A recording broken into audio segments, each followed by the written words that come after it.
Viva ulit. Ang favorite ko po gawin, or this is what I can do to help other people or other kids just to inspire them. Kasi isipin mo, nasa bahay ka, ikaw yung, sabi nga, ikaw yung nagsusupport sa mga kids, di ba? Magta-drawing kayo, bibigyan namin kayo ng tigil isang papel, ay isang papel ba?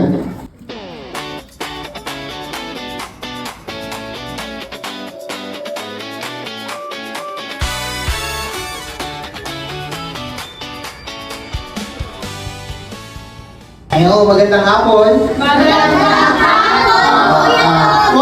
Cultural and Values Film Day, kung saan nag-feature kami ng mga videos.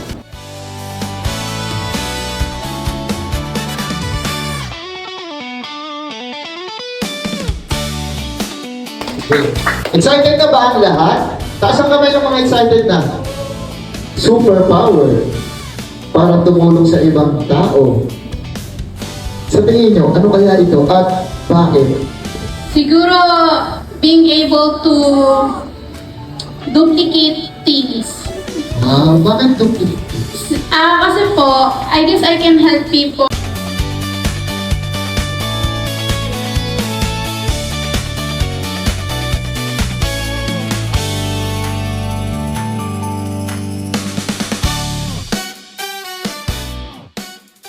Mag-groupings, tapos tayo ay magto-drawing.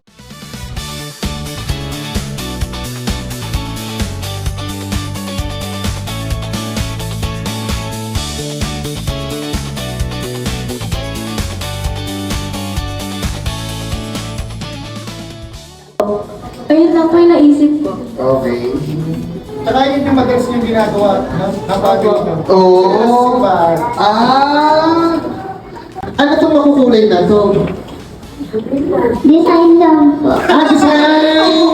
Hindi yan rainbow or ano?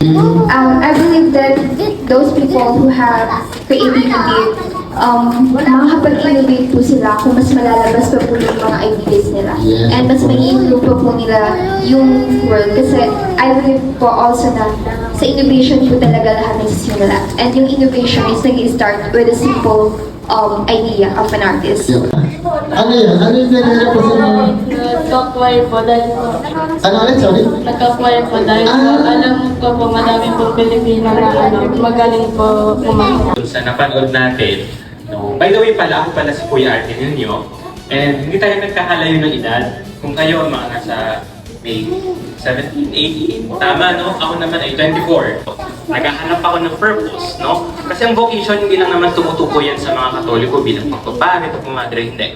Lahat yan, bawat isa sa atin, may kanya-kanya tayong mga pagtawag, may kanya-kanya tayong nais abutin sa buhay. Ha?